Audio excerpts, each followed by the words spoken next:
O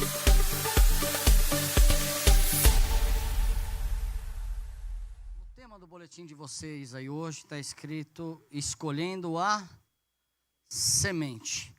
Aonde nós estamos, tudo que nós conseguimos, foi tudo até hoje, foi baseado em escolhas que fizemos no passado. Você está onde você realmente desejaria estar? Você está onde realmente você sonhou em estar? Amém. Bom dia. Bom dia, igreja. Vocês já escolheram o lugar? Vocês já sentaram no lugar que vocês queriam sentar? Ainda não? Vai chegar, né? Nossa vida toda ela é completamente feita de escolhas. E nós somos o fruto das escolhas que nós fizemos no passado não tão distante. Nós já falamos algumas vezes isso e a gente vai continuar falando. Esse ano a gente tem uma oportunidade tremenda. Como a gente vai estar falando de colheita, a gente vai estar falando de todos os processos de uma colheita feliz, para que nossas vidas venham a ser ajustadas. Então, você está satisfeito com as escolhas que você fez? Eu já falei que no passado eu gostaria de ter estudado engenharia, só que eu comecei a trabalhar muito cedo. E quando a gente começa a trabalhar muito cedo, eu fiz uma opção. Eu comecei a receber muito cedo. Eu gostei do dinheiro e eu optei por não estudar. Foi uma escolha aparentemente boa. Eu comecei a ganhar dinheiro. Meus amigos estavam estudando. Eu estava, sabe onde? Na balada. Porque eu tinha carro, eu tinha dinheiro, eu tinha sustento. Uma opção de vida, sem conhecer o Senhor. Só que, se passaram os anos, os meus amigos se formaram. Chegaram a outros objetivos. Aí eu me frustrei, porque eu fiz uma escolha errada. Eu tive uma aparente prosperidade, eu tive um aparente sucesso baseado na minha decisão. Mas ficou um vazio de um desejo que existia no meu coração de ter estudado mais, de ter buscado mais, de ter crescido. Porque se a gente se dedica muito mais no período de quando nós somos jovens, a gente consegue chegar muito mais longe, porque isso é parte da nossa fundação, da nossa foundation. Então, nossa vida é baseada em escolhas. Às vezes nós somos pessoas frustradas porque fizemos decisões erradas no passado. Só que existe um caminho de volta para isso. Eu estou lembrando a igreja para que a gente tome as decisões corretas. Nós estamos falando do quê? Do reino de Deus. Nós estamos falando que Deus estipulou para a gente um propósito, Deus tem para cada um de nós um chamado, Deus nos transformou de pessoas que não éramos nem povo dele, em pessoas que hoje nós somos o povo eleito, nós somos os sacerdotes reais, mas ele nos escolheu. Só que a decisão de fazer o sonho dele acontecer na minha vida, Deus é um cavaleiro, ele deixou para a gente. Então fala, Márcio, eu te chamei. Deus nos escolheu nele antes da fundação do mundo, né? Para que nós vivêssemos o melhor dele aqui na terra. Só que eu aceito ou eu não aceito esse chamado de Deus na minha vida. Eu posso passar 30 anos dentro da igreja, andando com um grupo, sem pertencer verdadeiramente a esse grupo. Porque aqui em 1 João 2,6 diz que aquele que diz que está nele deve andar como ele andou. Então ele vai dando modelos para a gente. E as nossas escolhas? Um dia, por irresponsabilidade, resolvemos fazer coisas erradas, daí, antes do casamento, engravidamos. Foi uma escolha. Daí depois eu tive uma outra escolha, vamos casar. Daí depois outra escolha, vamos para a América. Tem coisas que funcionaram, tem coisas que não funcionaram. Às vezes a gente está aqui frustrado por más escolhas nossas do passado. Se eu perguntar para vocês, qual é o seu projeto para daqui a 5 anos? Profissional, espiritual? Para pensar. Quando eu pergunto para mim mesmo, eu falo, meu Deus do céu, tem tantas condicionais, mas Deus espera que nós tenhamos um sonho. Com esse sonho a gente vai ter um alvo, e com o alvo a gente vai traçar um caminho para andar. Então, se eu não tenho nem esse sonho, para que caminho que eu estou indo? Eu estou igual aquele barco no mar assim, ó, sem fazer escolhas corretas, e vou indo. Eu estou na igreja, eu trabalho, trago sustento para minha casa, eu vivo na América, é mais seguro que o Brasil. Escolhas, decisões. Mas Deus tem um lugar para a gente, que ele é muito alto, que apesar do lugar onde nós estivermos morando ou o que nós estivermos fazendo é um lugar sobremodo excelente, porque a gente pode estar passando por qualquer circunstância, ainda uma enfermidade, uma falta de emprego, o que for. Se nós estivermos no centro da vontade de Deus, vai haver um regozijo que vem de dentro para fora, que a gente vai transbordar a vida de Deus que já habita dentro de nós. Então, a gente precisa fazer essas escolhas. E Jesus, ele pegou, abriu mão da glória dele e falou assim: igreja de Deerfield, eu escolhi vocês. Vocês me escolhem como seu Senhor e Salvador. Quando a gente fala que a gente aceita Jesus, na verdade, Jesus nos escolheu. Mas cabe a nós nos alinharmos a esse propósito dele. E ele quer, nesse ano, que a gente venha entender claramente qual é o propósito dele para as nossas vidas e que a gente se alinhe completamente. Porque qualquer um que andar longe da presença do Senhor pode ter uma aparente prosperidade, mas pode ter uma grande frustração. Não, se andar longe da presença do Senhor, com certeza vai ter uma grande frustração, né? Nós falamos sobre cura, essas pessoas escolheram estar no cura. Muitos vieram, outros por alguns motivos não puderam estar aqui. Agora, eles escolheram estar no cura, agora eles tinham que escolher abrir a boca e falar: Senhor, esse peso é demais para a minha vida, eu quero que o Senhor tire. Troca comigo o seu jugo, o seu fardo, troca comigo. Ou eu passo pelo um dia inteiro no cura, que a gente recebe bastante ministrações, tem dinâmica de grupo, e tem uma coisa que a gente faz bastante. Quem a gente faz bastante no cura? Come. A ideia é que a gente saia daqui bem abastecido, espiritualmente, né, e também fisicamente. A gente come bastante. Então, a gente pode passar um dia comendo, aqui com os irmãos, orando, sendo ministrado. Agora, se eu escolher não abrir a minha boca, simplesmente eu passei um dia e comi. Foi super agradável, porque os irmãos são agradáveis. Então, na nossa vida espiritual, são escolhas que a gente tem que fazer. O que você tem escolhido? Deus te deu um chamado, Deus te deu um propósito, Deus nos deu um propósito. E o que eu tenho escolhido em relação ao propósito dele? Uma outra coisa que eu percebo, que as pessoas quando vêm para Jesus, a princípio, elas querem simplesmente que o Senhor Jesus conserte a vida delas, conserte o marido delas, conserte a esposa, né? Traga a cura. Leva um tempo até a gente enxergar que a gente vem para Jesus para a gente se entregar 100% a Ele e Ele fazer de nós o que Ele quer, para que a gente venha a ser um sujeito inteiro. E quando a gente é inteiro, automaticamente todos os outros nossos relacionamentos passam a ser curados, porque a gente é um com o Senhor. Nós não temos falta de nada. Ele supre as nossas necessidades. Daí nós não colocamos a nossa confiança no amor da nossa esposa, no amor do nosso inimigo. Do inimigo não precisa não, do amigo, né? A gente é um com o Senhor, Ele nos dá essa certeza. E a gente caminha nessa direção. Daí a gente tem a nossa autoestima restaurada, porque Ele nos fortalece, né? Daí chega de ser dodói. O Senhor quer nos curar, o Senhor quer ser suficiente nas nossas vidas. Ele já nos chamou e Ele quer que as nossas escolhas simplesmente sejam alinhadas de acordo com a vontade dEle. Amém? Decisões impensadas. Sabe aquelas decisões que a gente toma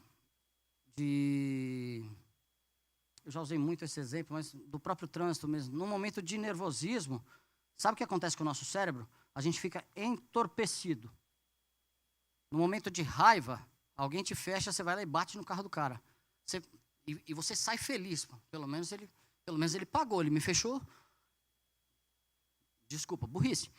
Mas é o quê? Isso é um entorpecimento da mente, isso que é a mesma coisa que acontece com a paixão. A paixão nos leva para lugares que nos distancia por causa de uma cegueira, de um entorpecimento. O mesmo efeito do álcool. O cara que é tímido fica corajoso quando toma um guaraná a mais, né? Daí ele fica soltinho, né? Oi? É. Então, entorpecimento, decisão. Eu falei no cura, eu sempre fui tímido. Então, quando eu saía, ainda sou, e quando eu saía, eu não conseguia me divertir, por quê? Porque eu era tímido. Só que depois que eu tomava 1, 2, 3, assim, daí eu ficava, né? Sabe? Máscara e entorpecimento cerebral. Decisão errada, fruto terrível. Tá? O Senhor quer hoje que a gente venha tomar decisões. Em Joel 3, versículo 14, a parte A, diz assim: multidões no vale da decisão. Quero passar um pequeno vídeo que tem aí.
Eu até ouvi uma frase aí, não estava bom não, né?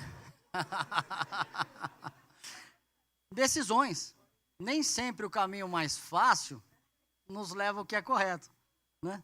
Desde o primeiro, né? Mas seria interessante, né? Pelo menos para pegar um chocolatezinho.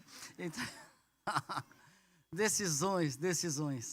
Em Gálatas 6, 7, um versículo que a gente está falando direto e a gente vai falar o ano inteiro. Não vos enganeis, de Deus não se zomba. Pois tudo aquilo que o homem semear, isso também ceifará. O que a gente está semeando? O que a gente está semeando dentro de casa, hein, Zilmar? O que a gente tem semeado e o que a gente tem colhido? Vocês têm colhido os frutos que vocês sonham, né? Ai, ai. Escreve aí no quadradinho, tá? O problema é baseado em que fazemos nossas escolhas, baseado na nossa necessidade, baseado no nosso desejo, ou baseado em fazer a vontade de Deus. Sabe? Esaú tomou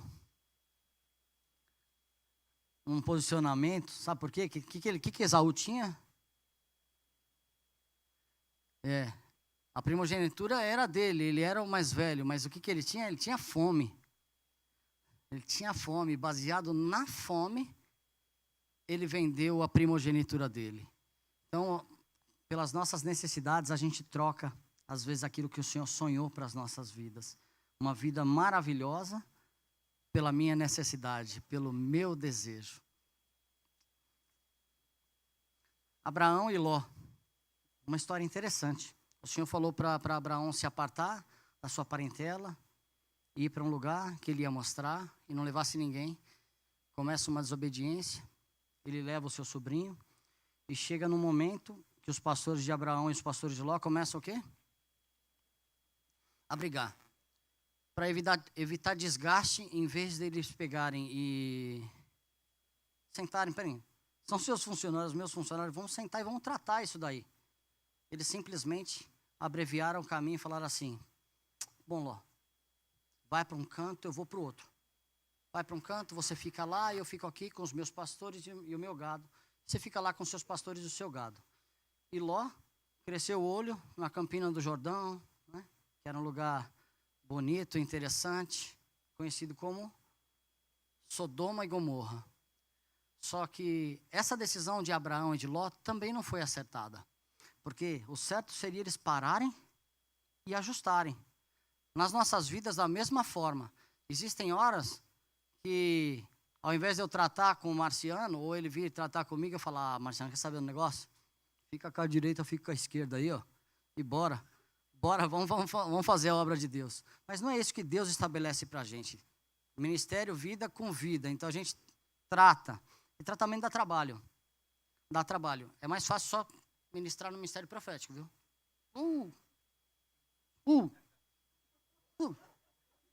É sério, é sério. Só que Jesus veio e estabeleceu 5 ministérios, né? apostólico, profético, pastor, mestre, evangelista. E esse é o Cordeiro completo, esse é o Cordeiro de Deus. Esse é o Cordeiro de Deus. Não tem como a gente ficar ministrando só uma coisa, e o povo gosta de ouvir profecia. Amém? Eu também quero. Eu também quero. Só que Jesus não pregava só profecia, não. Jesus pregava, profetizava, trazia direção, trazia ensino. Porque o maior objetivo de Jesus nas nossas vidas, sabe qual que é? Tratar o nosso caráter para que a gente fique parecido com ele. Tá? Não é ficar mal acostumado com o pastor ungidão vir olhar, daí você vem e cai e continua igual na segunda-feira. O Senhor quer tratar as nossas vidas em nome de Jesus. E é completo, isso é completo. Chega de ficar vindo à igreja. Eu vou lá para receber, Isso é igreja, rapaz, presta atenção. Presta atenção e se posiciona. Toma uma decisão que você fala, eu vou me alinhar ao Senhor, Jesus. Eu vou me alinhar ao Senhor. Porque é mais fácil a gente se apartar. A gente está dentro de um grupo, dentro de um GE. Alguém pisa no meu pé, eu simplesmente... Ele lá e eu cá. Presta atenção, foi isso que Jesus veio trazer. Jesus veio trazer unidade, veio trazer união. A gente anda entre unidade de fé, unidade de corpo e unidade de espírito. A gente tem que restaurar todas essas unidades nas nossas vidas. Não tem como a gente viver só em uma. Não tem como. Esse não é o ministério de Jesus Cristo de Nazaré. A maior parte que ele passou foi trazendo ensino para as nossas vidas. Então, o que a gente vai estar falando desse microfone aqui é o quê? É ensino. Vai ter profecia? Vai ter profecia. Vai ter cura? Vai ter cura. Vai ter milagre? Vai. Sabe por que vai ter milagre? Porque quem cura é o nome de Jesus Cristo de Nazaré. Não sou eu, não. Entendeu? Esse nome é o nome todo-poderoso. E não precisa ser a minha oração, não. Pode ser a oração de qualquer um. É o nome dele que tem poder. É o nome dele, em nome de Jesus. Vamos receber isso. Qualquer um de nós podemos orar no nome de Jesus e a pessoa ser curada. Essa é a vontade dele, não é a minha. Vamos nos posicionar em nome de Jesus e alinhar nossa vida completamente à vontade dele. Chega de ficar olhando para as nossas feridas. O que Abraão e Ló fizeram foi isso. Para lá e para cá. Tratamento dá desgaste. Era mais fácil. Senta os pastores, bacana. Vamos lá, vocês vão andar junto. Vocês dois são funcionários da mesma empresa. Não, vai para lá e vem para cá. Teve consequências, a gente vai ver. A princípio ia tudo bem. Mas, Ló estava lá nas Campinas do Jordão, Sodoma e Gomorra. Aí tem uma outra história, um outro personagem dessa pregação de hoje, que é o filho pródigo, que está em Lucas 15, 13. Passado não muitos dias, o filho mais moço, ajuntando tudo que era seu, partiu para uma terra distante e lá dissipou todos os seus bens, vivendo dissolutamente. Esaú saciou sua fome. Abraão se livrou da companhia briguenta dos pastores. E Ló se encantou com as campinas do Jordão. Quantas vezes a gente não quer pegar tudo que a gente tem e sair? Já passou na minha cabeça algumas vezes. A gente vai fazer 20 anos de América agora. E nessa luta de conseguir documento, não conseguir documento. Então, uns anos atrás, a gente entrou um trabalho, que eu trabalho com construção, entrou um dia no trabalho, eu pensei assim, vou embora dessa terra, né? A gente dá uma raspada no que tem e vai para o Brasil, né? Vida de louco. Isso aqui é igualzinho o que aconteceu com o filho pródigo. Ele acha que se ele pegasse aquela quantidade de dinheiro, ele ia poder viver da forma que ele quisesse e nunca ia acabar o dinheiro. Contar um segredo, dinheiro acaba. Dinheiro acaba. Existe um estudo das pessoas que já ganharam nas loterias. A maioria deles volta ao que era ou ficam mais miseráveis do que... Por quê? Porque não está preparado para a recompensa. Existe um tempo para a gente ser tratado. Então, todos esses tiveram uma aparente prosperidade durante um período.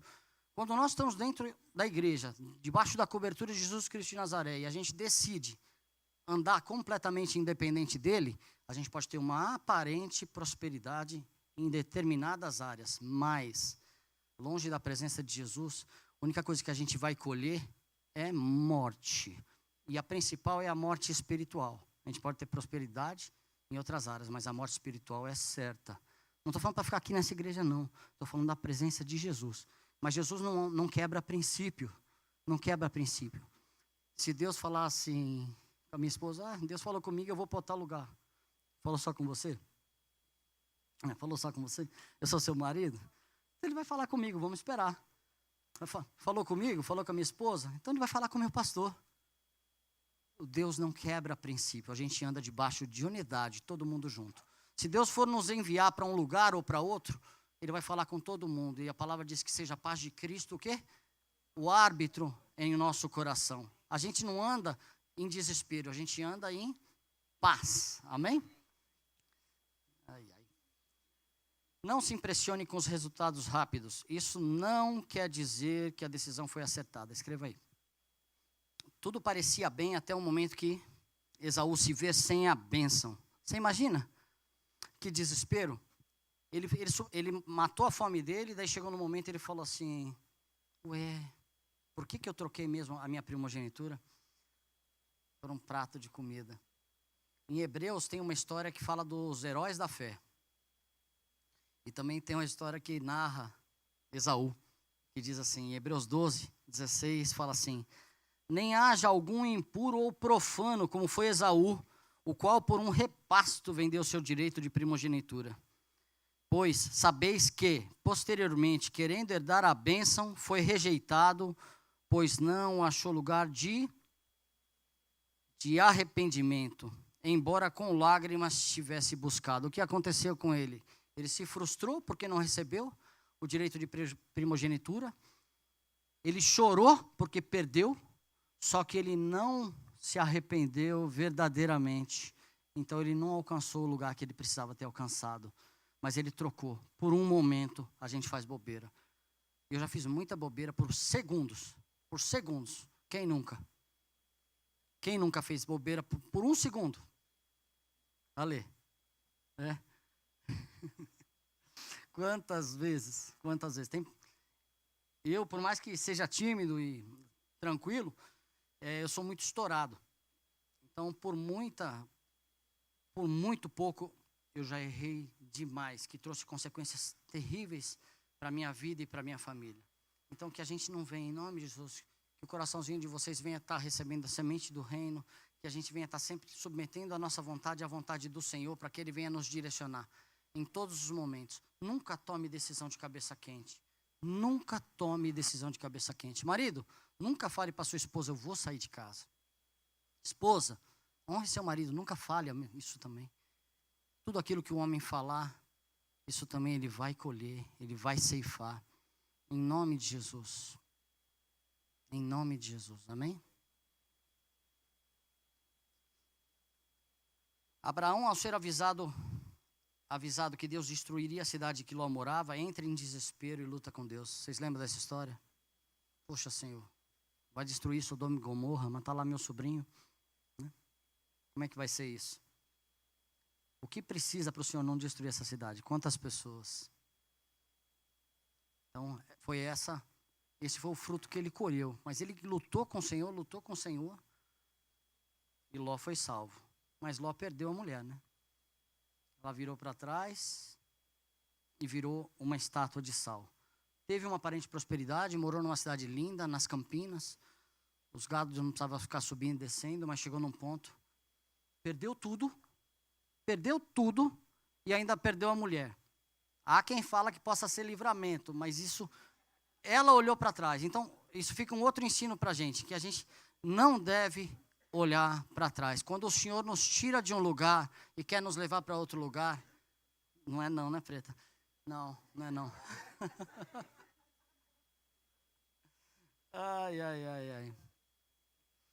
Ai. E o filho que abandonou o pai, ele vai receber também a colheita dele, que está em Lucas 15. Depois de ter consumido tudo, sobreveio àquele país grande fome e ele começou a passar necessidade. Então, ele foi e se agregou um dos cidadãos daquela terra, e este mandou para os seus campos para guardar porcos. Ali desejava fartar-se das alfarrobas que os porcos comiam, mas ninguém lhe dava nada. Fruto terrível. Viveu curtindo, devia ter muitos amigos. Pelo fato de eu começar a trabalhar cedo, eu tinha algum cacau, então eu tinha mais amigos. Mas a hora que as coisas dão uma murchadinha de dinheiro, a história muda também. Foi o que aconteceu com esse bacana. Ele chegou num ponto, perdeu tudo. Veio sobre a cidade, foi destruída.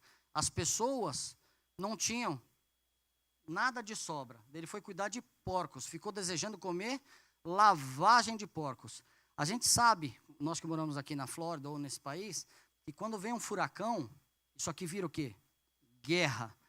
Quem já pegou guerra dentro do Walmart? Vira guerra, porque é uma questão de sobrevivência. Essa água é minha. Casos de polícia por um galão de água. Porque enquanto está tudo bem, está todo mundo estável. Só que quando vem uma destruição, é lei de sobrevivência. É lei da sobrevivência. Lembro de um furacão, não sei se foi o Floyd, alguns anos atrás. Eu estava trabalhando em Wellington, uma parte rica da cidade, numa área que era um aeroclube. Cada casa tem um hangar e cada pessoa tem um avião. A pessoa sai de manhã, pega o aviãozinho, pista de grama, vai trabalhar e volta. Povo com dinheiro de verdade. E eu estava lá instalando janela, estava lá fazendo trabalho normal, né? A vida normal.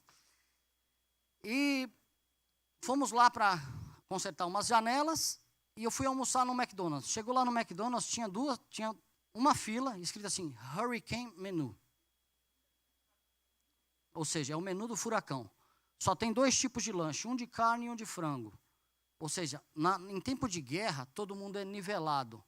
E quem tem alguma coisa, guarda. Daí estava lá, eles não tinham energia elétrica, não tinha nada. Quem não tinha gerador, né? Mas também, se não tivesse suprimento, foi comer no McDonald's. Daí estava lá, nós da construção civil e as pessoas finas. Fica tudo nivelado. E é esse momento que estava passando o filho pródigo. A cidade foi destruída. Daí não tinha nada. Ele foi tomar conta dos porcos e ainda estava desejando comer lavagem, sabendo que ele pegou toda a herança, toda a grana que ele tinha, gastou, e o pai dele tinha tudo. E o pai dele tinha tudo lá. Então, qual que é a solução? Ainda que nós tenhamos tomado decisões erradas nas nossas vidas, qual que é a solução? Arrependimento e caminho de volta. Arrependimento e caminho de volta. Ele chegou a pensar, será que eu vou ser aceito? Será que eu vou ser aceito? Tem aí um quadradinho no boletim de vocês que diz assim: se uma má decisão produzir uma má colheita, a boa decisão trará... Vamos ler junto.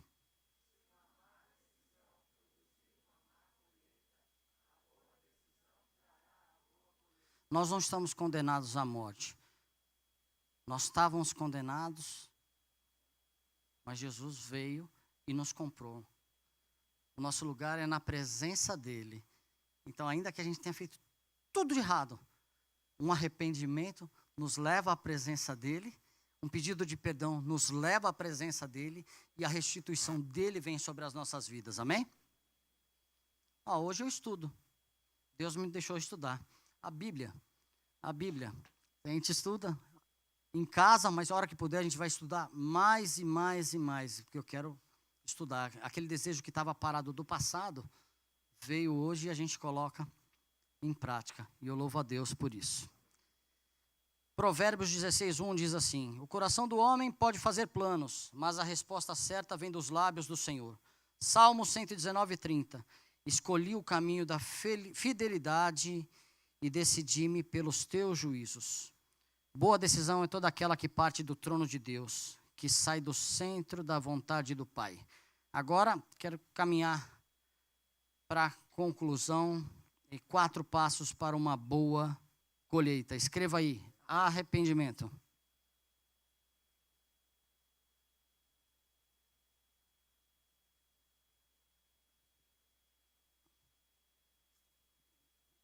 Lucas 15:17. Então, filho pródigo, caindo em si, quanto aos trabalhadores de seu pai. Então, caindo em si, disse: quantos trabalhadores de meu pai têm pão com fartura e eu aqui morro de fome? Ele caiu em si. Ele percebeu. Então, quando a gente se afasta da presença do Senhor, vem aquela tristeza. Mas quando a gente volta para a presença do Senhor, vem aquela abundância de alegria. Não deixe nada nem ninguém roubar os seus sonhos. Não deixe nada nem ninguém tirar o plano eterno do Senhor para a sua vida. Na presença dele há essa abundância. No corpo de Cristo, um cobre o outro. No corpo de Cristo, um ora pelo outro. No corpo de Cristo, um intercede pelo outro. E a gente chega no objetivo do Senhor. Tomei a decisão errada, não deu certo. Tenho fome. Em Oséias 5,15 diz assim: estando eles angustiados, cedo me buscarão. Contexto de Oséias, Deus luta pelo povo, Deus luta pelo povo, Deus luta pelo povo. E o povo vai e se volta para ser escravo. Vai e se volta para ser escravo. Aí através da fome, através da luta, através da batalha, o Senhor faz essa declaração aqui e diz assim: estando eles angustiados, cedo me buscarão. Cedo me buscarão. Em nome de Jesus, que a gente não venha passar por um período de angústia para buscar a presença do Senhor. Que a gente venha buscar a presença do Senhor pelo prazer de deitar no colo do Pai. Porque Ele é um Pai que quer se relacionar com a gente. Ele não é um Pai que quer nos dar presente, suprir a nossa necessidade. Ele quer nos pegar no colo. Ele quer nos pegar no colo e nos falar assim: seja igual a mim, meu filho, em nome de Jesus. Seja os pequenos Cristos por onde vocês estiverem. A conscientização do erro não é o bastante. Pode levar ao remorso, mas não ao arrependimento. Lucas 15:18. Levantar-me-ei e irei ter com meu pai, e eu direi: Pai, pequei contra o céu, pequei contra ti. Não tem nada que um caminho de volta não restaure, amém? Não tem nada que um caminho de volta não restaure. Não tem pecado que não venha a ser restaurado. Tudo aquilo que a gente fizer no mundo físico, a gente vai colher no mundo físico. E tudo aquilo que a gente fizer no mundo espiritual, a gente vai colher no mundo espiritual. Mas a condenação que poderia estar em cima de nós por causa de um pecado, através do pedido de perdão, o sangue de Jesus vem e nos cobre, nós estamos reconectados com o Pai. Ainda que com consequências nesse mundo físico. Se eu roubar, vocês sabem, vou ser preso, posso me arrepender. Vou ser salvo, mas vou pagar minha pena. Tudo nessa vida existe consequência. Mas como nós vamos passar aqui 80, 100, 120, no máximo, 120, Edinho? Passando disso, a gente vai morar com o Pai. A gente tá aqui, ó, igreja, a gente está aqui carimbando nosso passaporte. Carimbando nosso passaporte. A gente entende bem essa palavra, porque 99% aqui é imigrante. Né? Carimbando nossa parte, o que a gente tem separado, para quem é?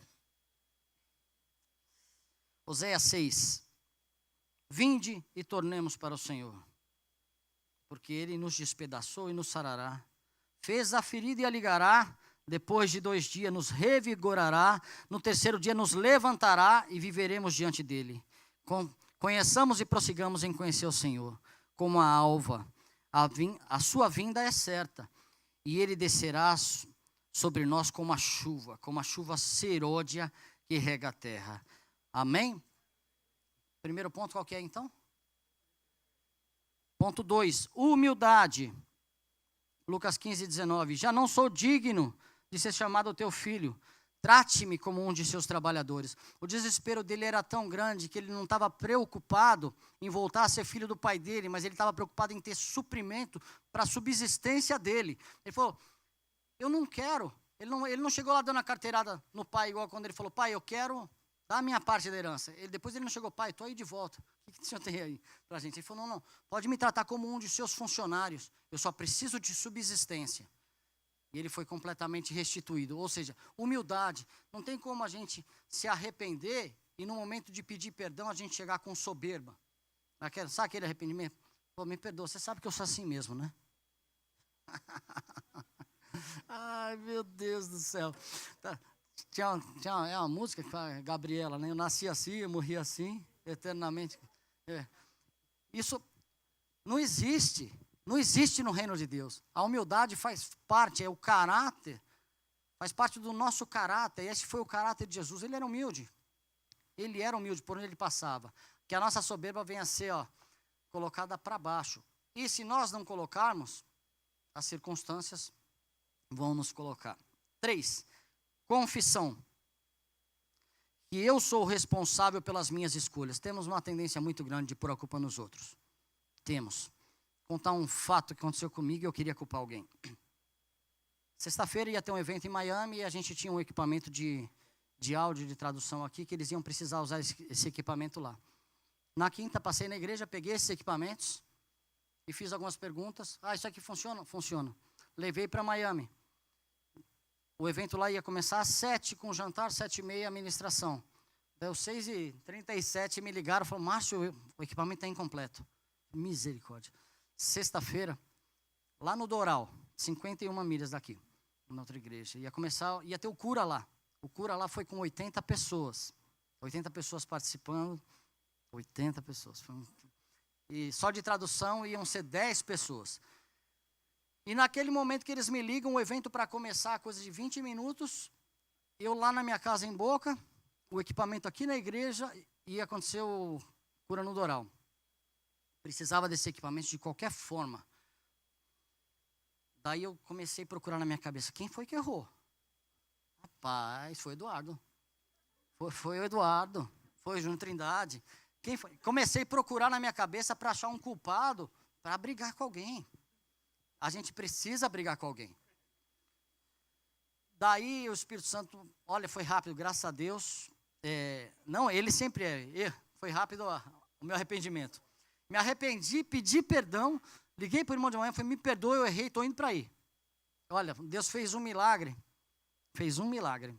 Em 1h15 esses equipamentos estavam lá, atrasados. Chegou lá 8h02, para ser específico. Com atraso. Mas cheguei lá, não tenho o que falar. O irmão... Não. Me perdoa que eu errei. Então não tem como ser... Não existe soberba no reino de Deus. Não existe. Me perdoa porque eu sou cara de pau mesmo. Não vou mais errar nesse aí. Se errar vai ser no outro. Então, posicionamento, humildade, confissão. Amém? Ponto 4. Vencer o medo do confronto. Confronto é uma coisa muito desagradável. Aqui na igreja, na verdade, confronto não é uma coisa desagradável. Vou corrigir a minha frase. Porque existe um estigma de que confronto é desagradável. O que o Senhor tem é tratamento. E confronto não é afronta. Então, se a gente vai conversar com o irmão, ou se alguém vem conversar comigo e falou, Márcio, isso que você disse não é isso, ele está me alertando. Isso é um confronto, mas ele não está me afrontando. Então, a gente tem que ter sabedoria. O Senhor nos chamou para ser pais. Pais espirituais, pais dos nossos filhos. Então, se eu tenho uma situação para tratar, eu não vou chegar com o pé no pescoço. Né, filha? Com o pé no pescoço. Às vezes, no nosso caráter natural, a gente chega, poxa, é uma afronta, não é afronta. Então a gente tem que desmistificar o confronto, que o confronto serve para nosso crescimento. Se Abraão não tivesse dispensado Ló para um lado e tivessem tratado, se bem que a Bíblia está escrito, mas isso nos dá essa aplicação. Talvez eles não tivessem passado por aquela circunstância depois. Então, não se aparte de ninguém. Não se aparte de ninguém. Isso vai ser uma semeadura na sua vida. Sabe uma outra coisa interessante? Às vezes as pessoas vêm falar, poxa, Márcio, estou chateado com você. Eu nem sabia. A gente erra sem perceber. E pessoas se afastam sem perceber. Sabe por quê? Medo de confronto. Daí você perde a alegria de uma amizade igual a da Luciana, igual a minha. Né? Por quê? Porque está chateado comigo. Então, a gente é roubado, nós somos roubados tremendamente pelo inimigo por causa dos nossos próprios conceitos. Não, eu não vou conversar com ele, o cara pode ficar bravo. Não existe isso, gente. Nós somos o povo de Deus. Confronto não é afronta. Amém? Lucas 15, versículo 20, diz assim: E, levantando-se, foi para seu pai. Vinha ele ainda longe quando seu pai o avistou e, compadecido dele, correndo, o abraçou e o beijou. Meu Deus do céu. Quem tem filho aqui sabe. Meu Deus do céu. Misericórdia. Como é bom beijar os nossos filhos. Receber um abraço dos nossos filhos. Agora você imagina um filho que foi e voltou. O pai estava desesperado. Vem cá, rapaz. Vem cá. Ai, meu Deus. Ele venceu o medo do confronto. E o filho lhe disse: Pai, pequei contra os céus diante de ti, já não sou digno de ser chamado seu filho. O pai, porém, disse aos seus servos: Trazei depressa a melhor roupa, vestiu, põe-lhe um anel no dedo e sandálias nos pés. Trazei também e matai um novilho cevado, comamos e regozijemos. porque esse é meu filho que estava morto e reviveu. Estava perdido e foi achado. E começaram a regozijar-se. Igreja, o Senhor tem o melhor para nós. O nosso objetivo como pastor é levar todos vocês de pessoas normais para ser pessoas com o caráter de Cristo, com ser o corpo de Cristo, uma igreja viva e abundante. Nosso objetivo é que todos venhamos ter a estatura de Cristo. Eu falo sempre da visão. Qual que é a visão? Da igreja. Cada casa uma igreja, cada discípulo um sacerdote. Então cada um de nós vamos ser um sacerdote do Senhor, em todos os lugares onde nós passarmos. Que pessoas venham poder olhar para a gente e falar assim, no trabalho, está ali um sacerdote do Senhor, eu posso pedir oração. Dentro da minha casa, a esposa pode pedir oração, o filho pode pedir oração, o pai pode pedir oração para o filho, o pai pode pedir oração para a esposa, porque cada um de nós é um sacerdote. Não vamos ficar em dependências de homens, porque o Senhor já nos fez, o Senhor já os fez participante. O Espírito Santo habita dentro de vocês. Então todos nós somos um sacerdote do Senhor. E quando eu transformo minha casa numa igreja, quando eu vejo para essa igreja, é um culto de celebração. Recebemos ferramentas espirituais, mas a gente está aqui para celebrar. Amém? Quais têm sido as nossas escolhas? Hoje eu não vou mover ninguém do lugar, mas eu quero que vocês tenham um pensamento. Pode vir para cá, Ed, a sua turma, toda a sua turma. Um pensamento sério sobre todas as escolhas que vocês têm feito. Aonde vocês chegaram? Aonde vocês querem chegar? Enquanto os meninos vão estar ministrando, quero que vocês pensem. Sabemos que toda decisão é uma semeadura, porque o que semeia para a sua própria carne, da carne colherá corrupção. Mas o que semeia para o Espírito, do Espírito colherá vida eterna. Qual tem sido a sua colheita? Foi assim que eu comecei a pregação hoje. Aonde vocês querem chegar diante da presença de Deus? Vamos ficar de pé?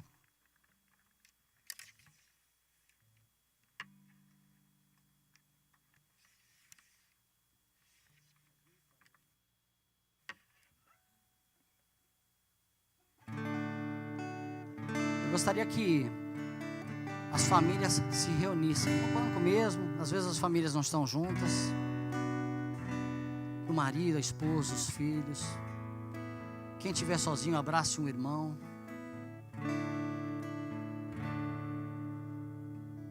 Que a gente venha ter um tempo de reflexão. Que a gente venha ter um tempo orando uns pelos outros.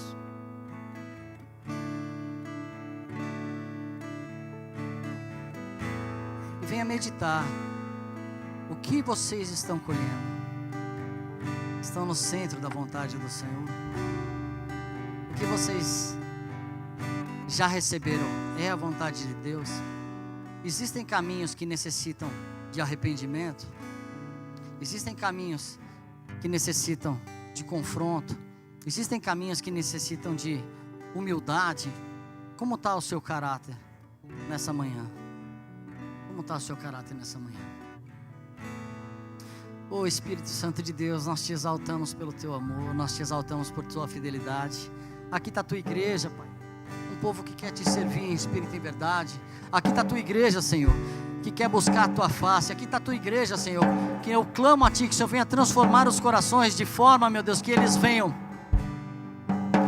cumprir tudo aquilo que o Senhor determinou, de forma que eles venham, Senhor, não ter medo de confronto. Que o arrependimento do Senhor venha estar no coraçãozinho deles, que cada um venha mais e mais receber da tua graça, receber do teu óleo, Senhor, em nome de Jesus. Em nome de Jesus. Em nome de Jesus. Nos cure, Senhor. Nos transforme, meu Deus. Nos transforme a Tua imagem, meu Pai. Nos transforme a Tua imagem, Senhor, que a gente possa ouvir testemunhos, que as nossas decisões, da forma que o Senhor nos atraiu, a gente venha querer caminhar na Tua presença, a gente venha querer viver e fazer a Tua vontade, meu Pai, em nome de Jesus. Faça assim com a Sua igreja, nós Te clamamos, quebrantando todos os corações,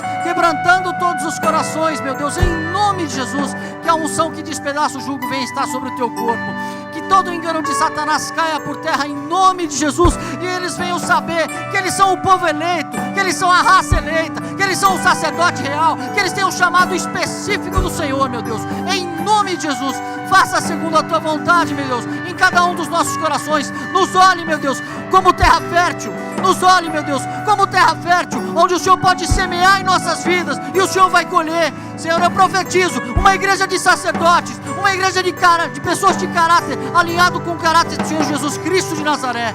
Cremos em Ti, Senhor, cremos em Ti e pedimos, faz mais uma vez em nossas vidas, meu Deus, em nome de Jesus.